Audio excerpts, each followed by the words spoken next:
નમસ્કાર મિત્રો, અમારા નવા વિડીયોમાં આપનું હાર્દિક સ્વાગત છે। આજે આપણે વાત કરીશું પપ્પાને મોકલ્યા વૃદ્ધાશ્રમ। સૌમ્ય, પપ્પાજીનું કંઈક વિચાર, તેમની તબિયત બગડશે। સવારે અડધી કલાક, સાંજે અડધી કલાક બહાર જાય છે।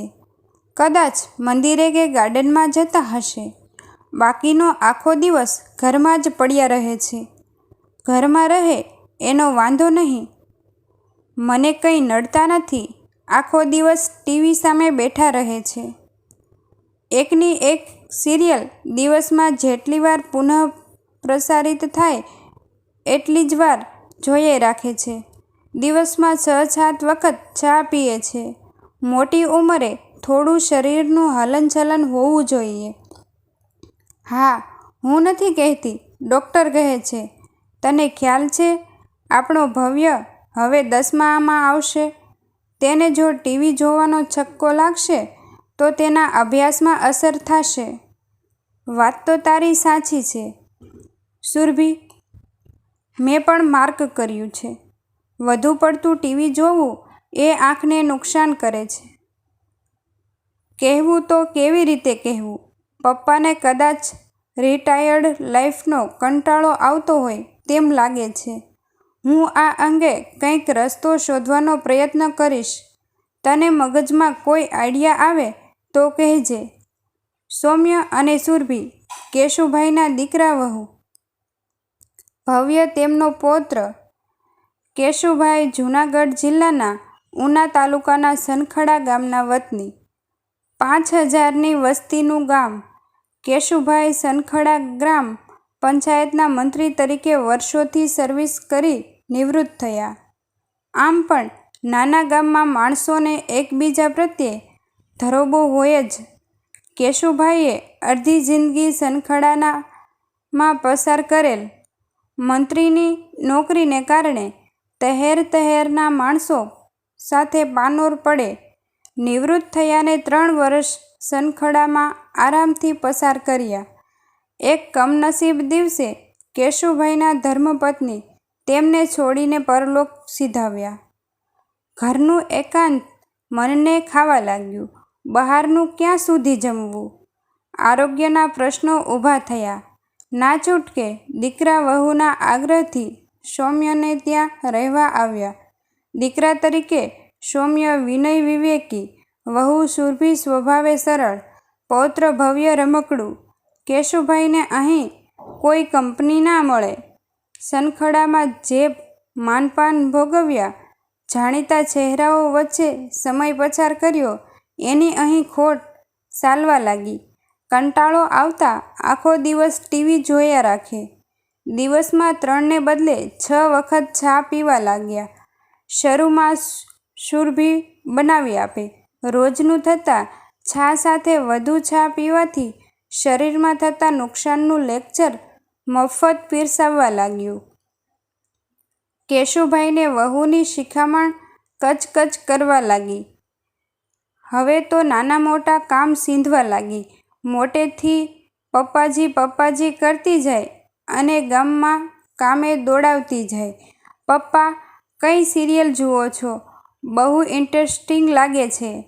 એક દિવસ સૌમ્ય ઓફિસેથી ઘેર આવીને જોયું તો કેશુભાઈ ટીવી જોતા હતા। હા ભાઈ, જોને, હોલાનો તરંખડો કેવી મજાની સિરિયલ છે। એક નાના કુટુંબની વાત છે। બધા હળીમળીને રહે છે। વડીલોની આમાન્ય જળવાય છે। હવે ક્યાં આવા કુટુંબો રહ્યા છે? નાની જરૂરિયાતનું મોટું લેક્ચર સાંભળવું પડે છે। સમયને માન છે। 100 સલામનો ઝીલનારો મૂંગો થઈ શિખામણ સાંભળતો થઈ જાય।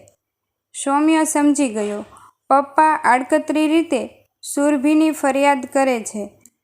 સુરભીની વાત પપ્પાને ટીકા લાગે છે। એકલા કંટાળી ગયેલા છે।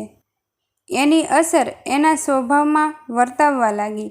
સુરભીએ કેશુભાઈ વિશે વાત કરતા સૌમ્યને કેશુભાઈની પાછલી જિંદગીની આનંદમાં વીતે એવું વિચારેલું।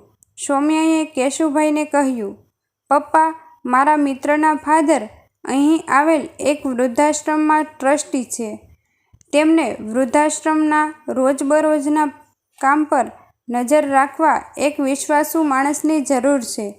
પગાર પેટે 7,000 આપશે. સમય સવારના 10 થી સાંજના 5 સુધી. તમારી ઈચ્છા હોય તો વાત કરું. કેશુભાઈ વિચારમાં પડી ગયા. વહીવટના માણસ તો હતા જ. મનમાં થયું, અહીં પડ્યા રહેવા કરતાં ત્યાં સમય પસાર કરવો સારો. કેશુભાઈએ સૌમ્યને પૂછ્યું, ત્યાં કામ શું કરવાનું? મારે આ ઉંમરે કોઈની તાબેદારી નથી કરવી. કોઈ મારા રોજિંદા વ્યવહારમાં કચકચ કરે એ મને નથી ગમતું. સૌમ્ય કેશુભાઈનો ઈશારો કોના તરફ છે એ સમજી ગયો. એ પણ સમજાયું કે પપ્પા માણસના સ્વભાવ ભૂખ્યા છે. સ્વમાનથી સંબંધો જાળવવા માંગે છે. સૌમ્યએ કહ્યું, પપ્પા, ત્યાં 3 આંબાના ઝાડ છે. અમુક ફળ ફૂલના વૃક્ષો છે. તેની જાળવણી કરવી. વૃદ્ધાશ્રમના ફળિયામાં શિવ મંદિર છે. આ ઉપરાંત રસોડાનો સામાન, શાકભાજી, અનાજ વગેરેની ખરીદી કરવા ત્યાં રહેતા વૃદ્ધો સાથે ઈચ્છા થાય તો જવું. 1 અઠવાડિયું ટ્રાયલ પૂરતા જાઓ. ફાવે તો પાક્કું કરશું. તમને જેમ ઠીક લાગે તેમ. સવારે સુરભી તમને બપોરના ભોજનનું ટિફિન બનાવી આપશે. કેશુભાઈએ વિચાર્યું, તેમને આ ગોઠવણમાં કાંઈ વાંધો જ ના લાગ્યું. 1 અઠવાડિયું જોઈ લેવું. બીજે દિવસે 10 પહેલાં સુરભીએ કેશુભાઈનું ટિફિન બનાવી આપ્યું. 2 દિવસ પછી કેશુભાઈ સાંજના 5ને બદલે 7 વાગ્યે પરત ફરવા લાગ્યા. ટીવી જોવાને બદલે સૌમ્ય સાથે વૃદ્ધાશ્રમની વાત કરવા લાગ્યા. સુરભી 2 માણસ જમી રહે તેટલું ભોજન ટિફિનમાં ભરવા લાગી. કેશુભાઈને અઠવાડિયું ક્યારે પસાર થઈ ગયું એ ખબર ના પડી. અઠવાડિયા પછી કેશુભાઈએ સૌમ્ય, સુરભી બંનેને બોલાવી કહ્યું, મારી નોકરીનું ત્યાં પાક્કું કરી નાખો. મને ત્યાં મજા આવે છે. નવા મિત્રો મળ્યા. હું ફ્રી સેવા આપીશ. પગાર પેટે મળતા 7,000 દર મહિને સંસ્થાને દાનમાં આપીશ. કેશુભાઈ નિયમિત વૃદ્ધાશ્રમ જવા લાગ્યા. જીવન પસાર કરવાનું એક બહારનું મળી ગયું. સુરભીએ સૌમ્યને આપેલ સૂચન કામ કરી ગયું. મહિનામાં એકાદ વાર સુરભી તેના પપ્પાજીના વૃદ્ધાશ્રમના નવા મિત્રોને આમંત્રણ આપી ઘરે જમાડતી. કેશુભાઈ અને તેના મિત્રોના વાતોના ઠહાકાથી ઘર ગુંજી ઉઠતું. ભવ્યને એક નહીં અનેક દાદાજીનો પ્રેમ મળ્યો. સૌમ્ય દર મહિને પપ્પા સાથે 7,000 વૃદ્ધાશ્રમમાં મોકલતો. 2 મહિના પછી કેશુભાઈએ ઘરેથી ટિફિન લઈ જવાનું બંધ કર્યું. તેમને વૃદ્ધાશ્રમમાં બધાની સાથે જમવામાં મજા આવતી. સુરભીએ કેશુભાઈને નવું સ્કૂટર અપાવ્યું. સૌમ્ય, સુરભીએ કેશુભાઈને વૃદ્ધાશ્રમમાં મોકલ્યા કહેવાય કે ના કહેવાય? મિત્રો, આવા જ નવા અને જીવનમાં દરેકને ઉપયોગી બની શકે તેમજ દરેકને સત્માર્ગ તરફ પ્રેરે તેવા વિડીયો જોવા માટે અમારી યુટ્યુબ ચેનલમાં અંત સુધી બન્યા રહો. વિડીયો ગમ્યો હોય તો વિડીયોને લાઈક, શેર અને સબસ્ક્રાઈબ કરવાનું ભૂલશો નહીં મિત્રો. થેન્ક યુ મિત્રો.